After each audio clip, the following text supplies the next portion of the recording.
a produção de armas da Rússia teve um aumento dramático. A indústria de defesa da Rússia se prepara para uma longa guerra. A escala do rearmamento da Rússia preocupa a organização do Tratado do Atlântico Norte. Essas foram algumas das manchetes que inundaram a internet quando a indústria de armas da Rússia teve um boom em 2024, contrariando as previsões de declínio de muitos especialistas ocidentais. Não se pode culpar os escritores desses artigos, já que os números de Moscou mostram uma máquina de guerra próspera que teve uma recuperação quase milagrosa. Fábricas a todo vapor, linhas de montagem produzindo projéteis, tanques e mísseis em ritmo recorde. No setor de artilharia, a Rússia ultrapassou os Estados Unidos, fabricando cerca de 250 mil projéteis mensalmente, quase o triplo do que a produção americana produz para a Ucrânia, combinado com a Europa. Porém, sob os relatórios brilhantes e números que desafiam expectativas, rumores de escassez de recursos, tecnologia obsoleta e corrupção desenfreada revelam uma realidade distinta. A indústria de armas da Rússia, mantida por força de vontade, medidas desesperadas e propaganda vazia, está à beira do colapso. E a verdade é que essa indústria sempre iria falhar, não importa o quanto o Kremlin tentasse mascarar sua decadência. Afinal, nenhum império pode prosperar em bases deterioradas. Mas por que a indústria bélica russa está falhando tão drasticamente e quais forças mais profundas a conduzem para um colapso inevitável? Continue assistindo para descobrir. Vamos analisar a propaganda do Kremlin e depois examinar detalhadamente as fundações desmoronando da indústria de armas da Rússia para entender o quão diferente a realidade é do que está sendo retratado. De acordo com o Kremlin, a indústria de armas da Rússia nunca esteve tão forte. O aumento histórico nos gastos militares da Rússia por si só já deveria servir como prova. Em 2022, a Rússia adotou um plano de gastos que destina 600 bilhões de dólares para a defesa nacional, segurança e aplicação da lei. Entre 2022 e 2025, cerca de 75 bilhões de dólares foram planejados para 2022 e entre 72 e 84 bilhões de dólares para 2023. Em 2024, foi introduzido um gasto militar pré-planejado recorde, com relatórios apontando para uma cifra de 140 bilhões. Isso indica que 35% de todos os gastos governamentais em 2024 foram destinados a sustentar o maquinário militar, um grande compromisso que sinaliza a determinação da Rússia em manter seu poderio militar. Com todo esse investimento no setor de defesa, não é surpreendente que os dados oficiais do Kremlin sobre a produção de armas também mostrem um quadro de grande sucesso. Segundo o Ministério do Desenvolvimento Digital, Comunicações e Mídia de Massa da Rússia, em 2023, a produção de veículos blindados no país triplicou. Para drones, ela dobrou. Em equipamentos de comunicação, armas, guerra eletrônica e reconhecimento, mais de 5 vezes o crescimento. O primeiro-ministro da Rússia, Mikhail Mishustin, usou exatamente essas palavras em uma reunião sobre as necessidades das Forças Armadas russas. Ele informou que a produção de itens de proteção armada triplicou, o que foi uma boa notícia para os soldados russos, que temiam ser enviados para a batalha mal equipados e vulneráveis, como muitos antecessores no conflito.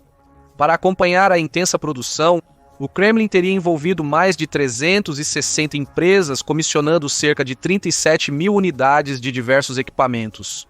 Isso permitiu que mais 520 mil funcionários atuassem no setor de defesa, expandindo os limites produtivos. O resultado? A indústria bélica russa não só está atingindo suas metas, como o faz antes do prazo. Isso se você acreditar nos relatórios oficiais do Kremlin. Não esqueça que é o mesmo Kremlin que divulgou números impressionantes sobre a mobilização em massa na Rússia.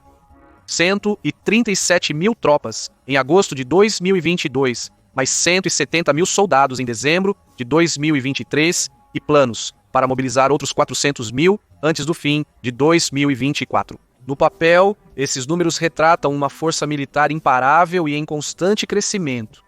Porém, por trás desses números impressionantes, há uma realidade diferente. Tropas mal selecionadas, equipadas e apoiadas, usadas pelo Kremlin como mera carne de canhão. Idosos, pessoas com deficiência, condenados. Estes são alguns dos grupos convocados para aumentar as fileiras, revelando uma realidade perturbadora por trás dos números. A indústria de armas da Rússia não é diferente. Porém, para ser justo, a abordagem russa de quantidade sobre qualidade permitiu que a indústria bélica inundasse o fronte com um impressionante arsenal de armas, munições e equipamentos. O desempenho deles no campo de batalha é uma história para depois. Em termos numéricos, o campo de batalha ucraniano deve ter em 2024 800 mil munições de 122 mm para a artilharia, 500 mil foguetes de 122 mm para o sistema de lançamento múltiplo BM-20 e um Grad, 17 mil foguetes de 200 mm para o sistema autopropulsado BM-27 Uragan, 1.500 tanques e 3.000 outros veículos blindados. Esses números são ainda mais preocupantes quando comparados aos anos anteriores.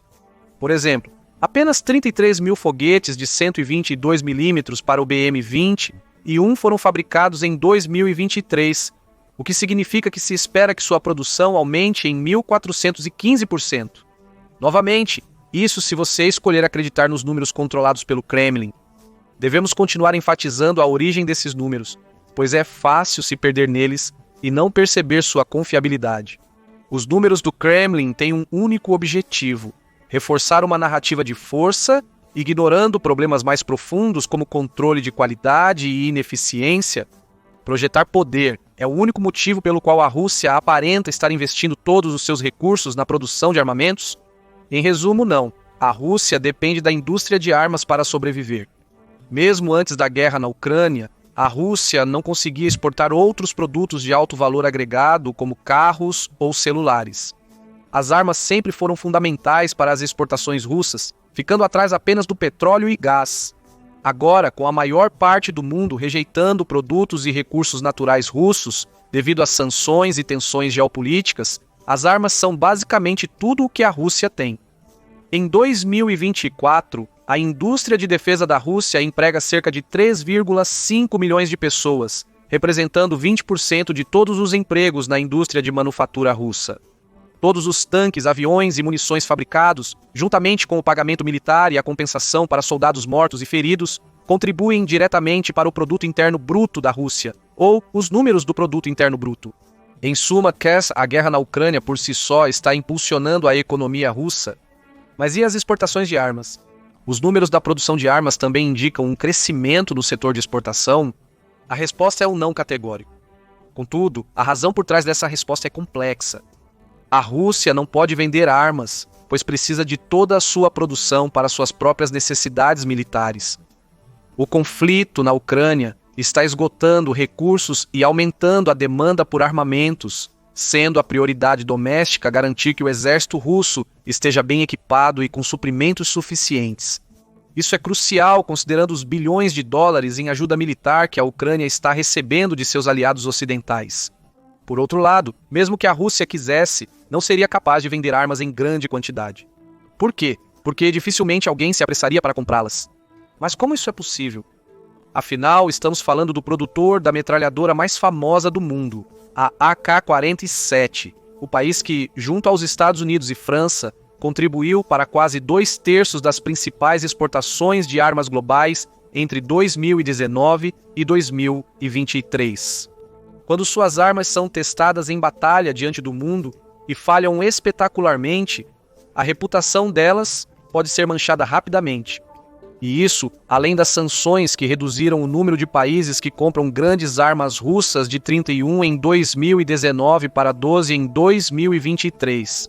De acordo com dados de 2019 a 2023, Índia e China lideram o grupo desses países, com 5 bilhões e 3,1 bilhões de dólares, respectivamente.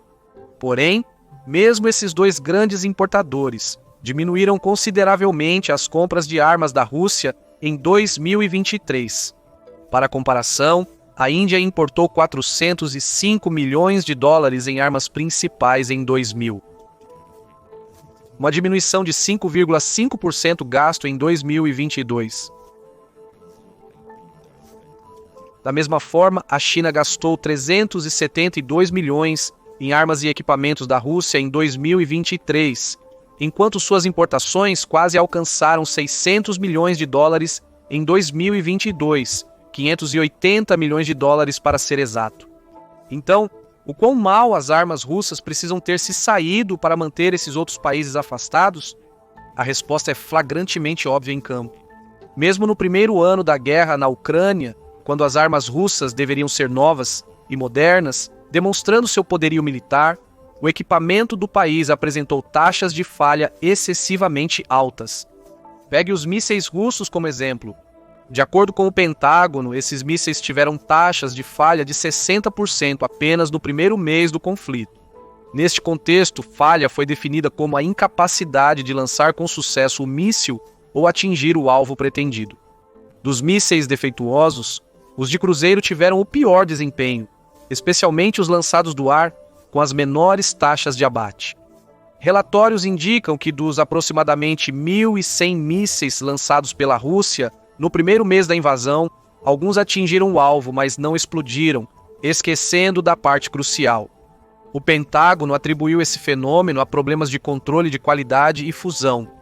Em relatório de 25 de março de 2022, oficiais do Pentágono alertaram que a Rússia ainda tinha cerca de 50% de seu inventário de mísseis disponível. Mesmo com as altas taxas de falha e problemas de desempenho, o estoque restante ainda representava uma ameaça considerável.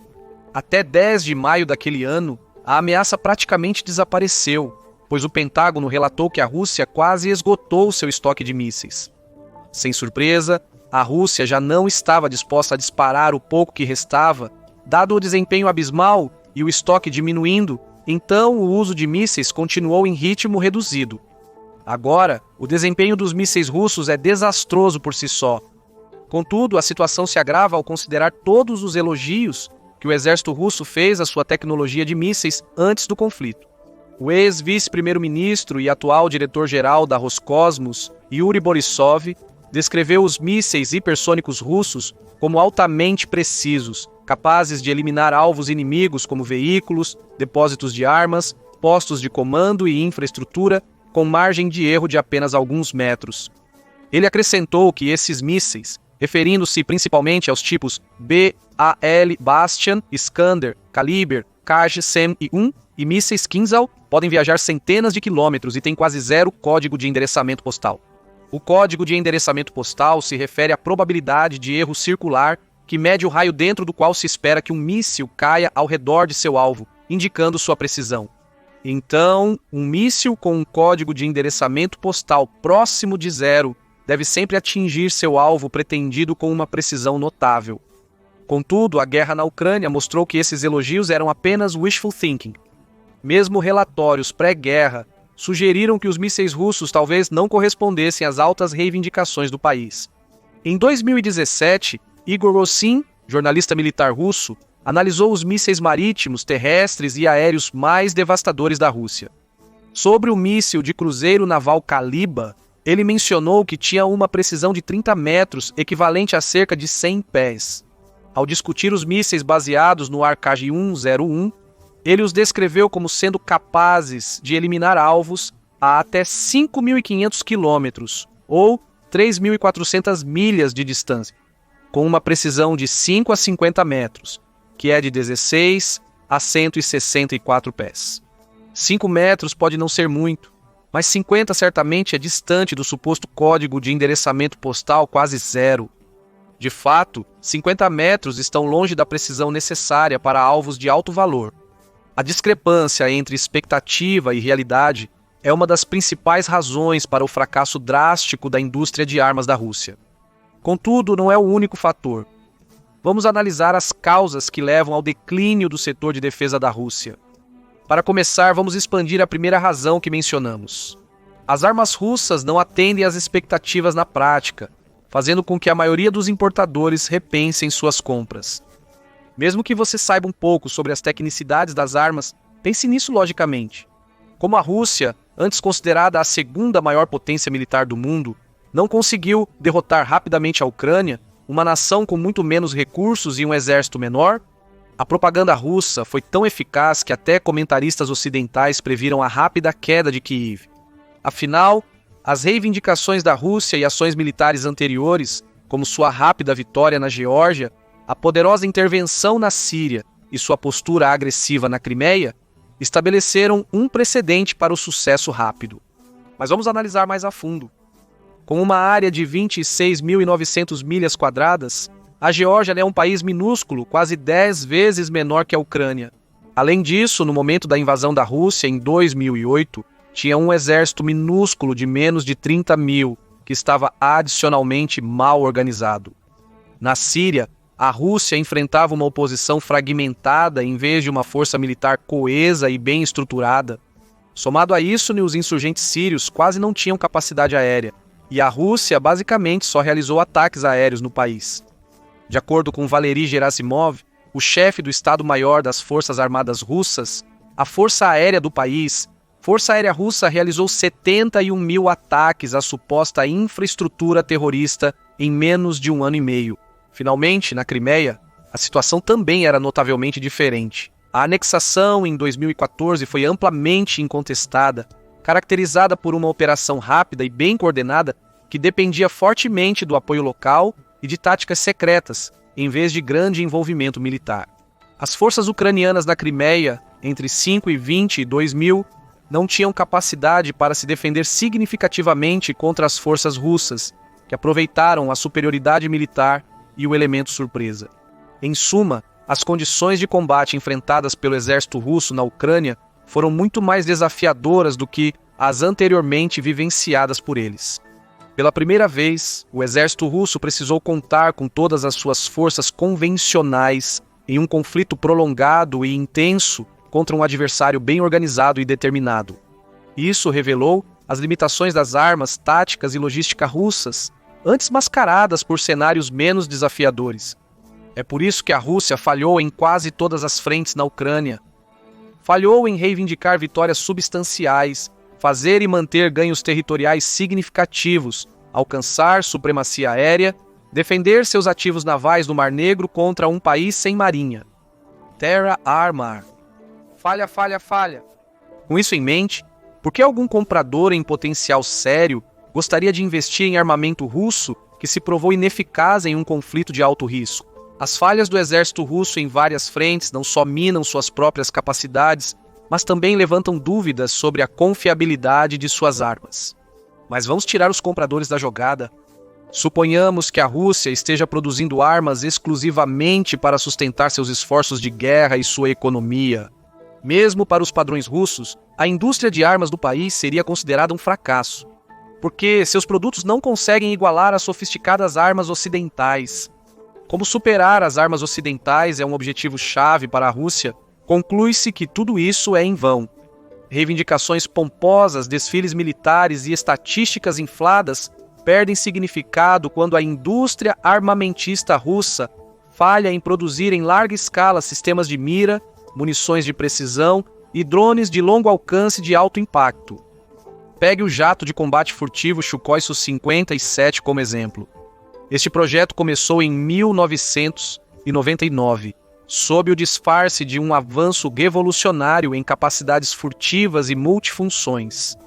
O Su-57 vendido como a resposta russa ao F-35 Lightning II ocidental da Lockheed Martin, prometia entregar superioridade incomparável com furtividade, aviônicos avançados e capacidades de cruzeiro supersônico.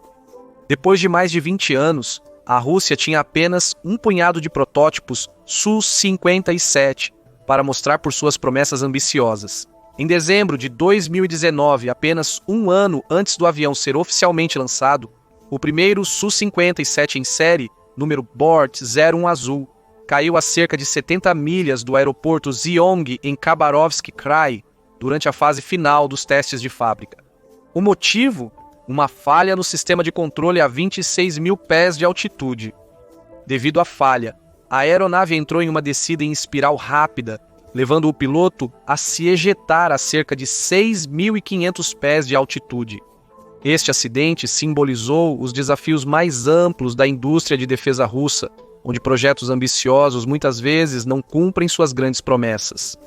Para uma aeronave que deveria rivalizar com os melhores caças ocidentais, o desenvolvimento problemático do Su-57 e os soluços operacionais ilustram a lacuna entre as aspirações da Rússia e suas realizações práticas em tecnologia de defesa. Apenas 22 jatos Su-57 em série foram fabricados até hoje, sem relatórios divulgados sobre sua operação em combate real. Em contraste, os Estados Unidos construíram mais de 1.000 F-35s que são ativamente usados e testados em vários teatros de operação ao redor do mundo. Apesar da Rússia querer superar seus rivais ocidentais, uma verdade simples permanece. A indústria de armas do país está falhando miseravelmente sem as peças fabricadas no Ocidente. Segundo a política externa, a máquina de guerra russa opera com componentes ocidentais. Você pode se perguntar, como isso é possível se mais de 50 países, incluindo a maioria das nações ocidentais, puseram sanções à Rússia? A Rússia encontrou uma solução alternativa, contando com uma rede de países terceiros e intermediários para obter os componentes cruciais necessários. Isso resultou em pedidos para aumentar o financiamento de agências de supervisão e punir facilitadores dessas transações indiretas com multas bilionárias, semelhantes às aplicadas a bancos por lavagem de dinheiro e financiamento ao terrorismo.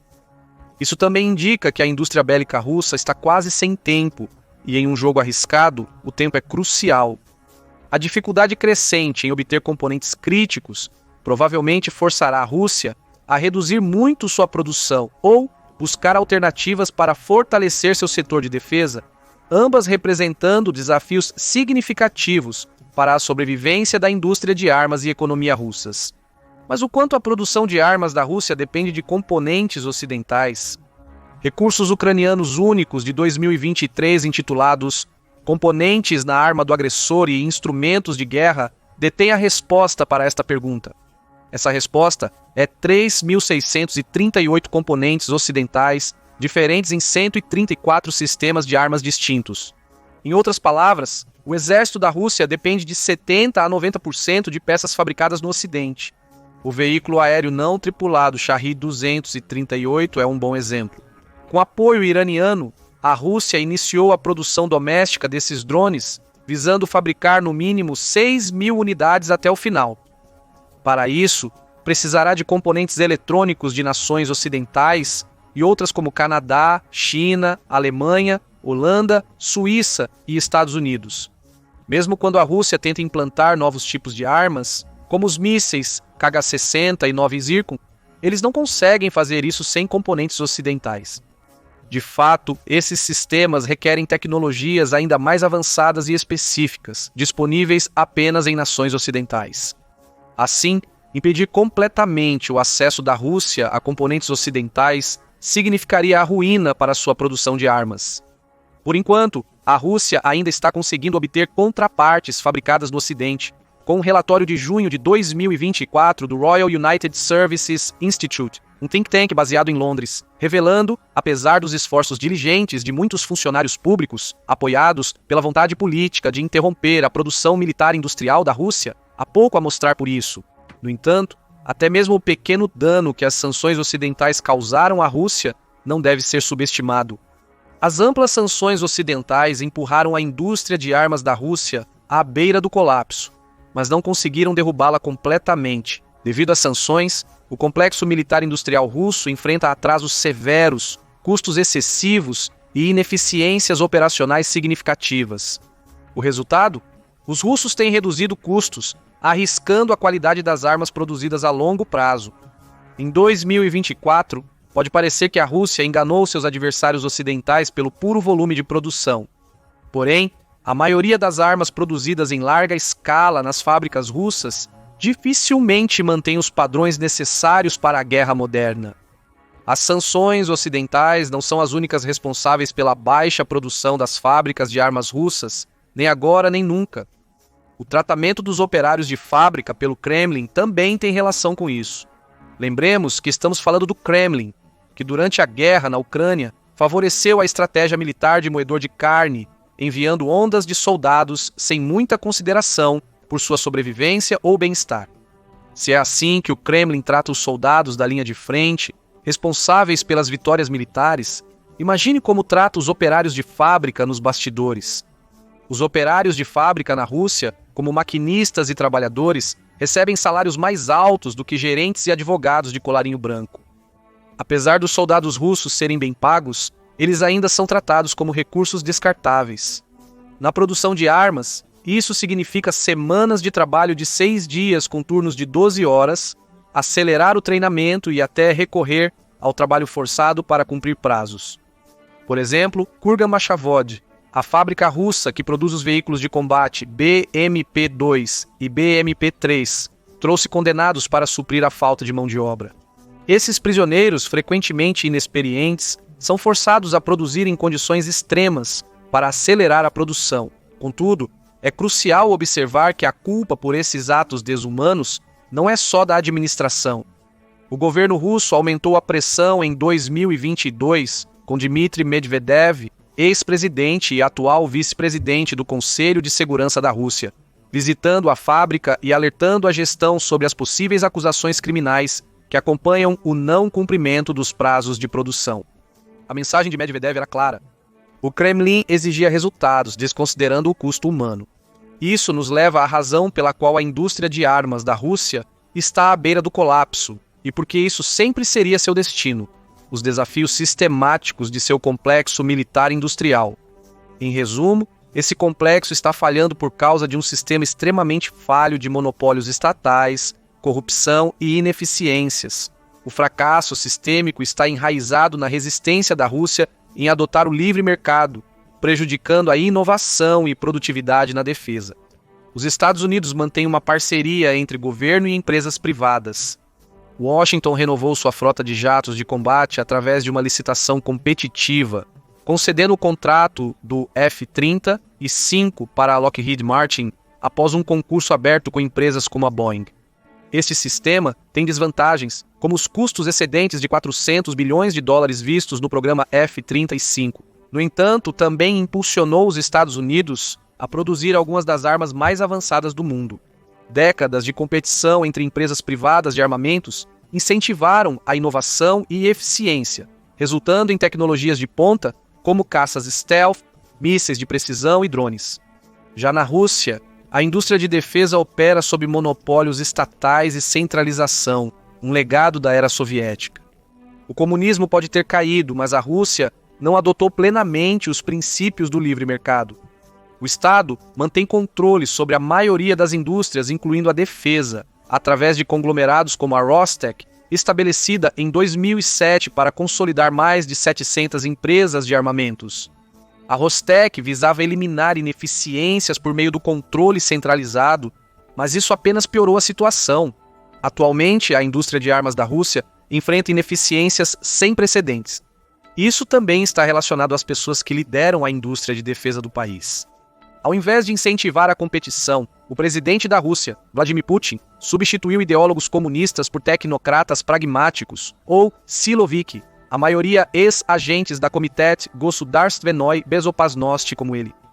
Claro, isso inclui o diretor executivo da Rostec, Sergei Kamazov, que é um ex-colega de Komitet Gosudarstvenoi Bezopasnosti de Putin. Até 2014, a Rostec reduziu sua força de trabalho de 788 mil em 2008 para 443 mil funcionários. Apesar dos cortes, a Rostec conseguiu monopolizar ainda mais o setor de defesa. A United Aircraft Corporation, controlada pela Rostec, é a única fabricante de jatos de combate russos. Nos Estados Unidos, por outro lado, existe uma diversidade de contratados, como a Boeing, Lockheed Martin e Raytheon.